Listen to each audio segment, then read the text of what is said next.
माझ्या आवाजावरूनच तुम्हाला कळलं असेल की मला खोकला आणि सर्दी खूप जास्त प्रमाणात झाली होती. त्यामुळे थोडंसं अंगसुद्धा मोडून आलं होतं आणि काहीच करायची इच्छा नव्हती. म्हणून म्हटलं गरमागरम असं हे चिकन सूप आणि त्याबरोबर चिकन सँडविच असा बेत केला.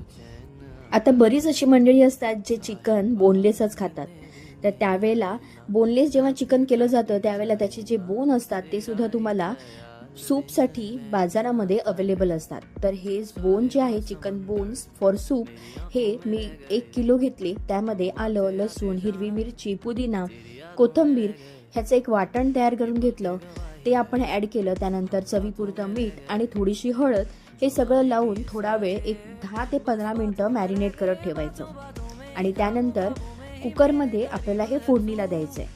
तर कुकरमध्ये मी थोडंसं तूप घातलं. त्यानंतर खडे मसाले घातले ज्यामध्ये दालचीन, चक्रफूल, मिरी आणि थोडंसं लवंग हे सगळं घातलं. थोडासा कांदा फोडणीला घातला आणि त्यानंतर मॅरिनेट केलेलं आपलं चिकन बोन जे आहेत ते आपण ह्यामध्ये ॲड केलेत.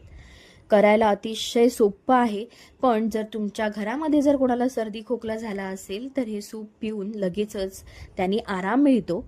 भरपूर सारं प्रोटीन ह्यामध्ये असल्यामुळे शरीराला शक्तीसुद्धा येते. तर आता सूप असल्यामुळे आपण ह्यामध्ये काळी मिरी पावडर घातली आहे. थोडंसं 2 हिरव्या मिरच्या आणि त्याचबरोबर कढीपत्ता स्वादासाठी ॲड केला आहे. थोडंसं अर्ध लिंबू घातलं आहे. लिंबाचा रससुद्धा तुम्ही यामध्ये पिळू शकता.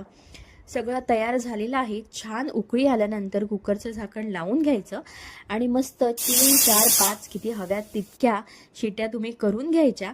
म्हणजे छान बोनचा जो स्टॉक आहे तो पूर्णपणे आपल्या ह्या सूपमध्ये उतरला पाहिजे. तर आता मस्त गरमागरम सूप पिऊन मी माझी सर्दी पळवून लावणार आहे.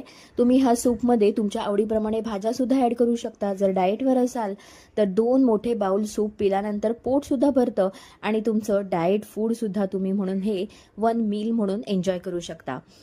तर आता इथे सँडविच मी बनवलं होतं आणि सँडविचच्या ब्रेडचे ज्या कडा आहेत त्यासुद्धा तुपावरती परतवून ह्या सूपसोबत मस्तच लागतात.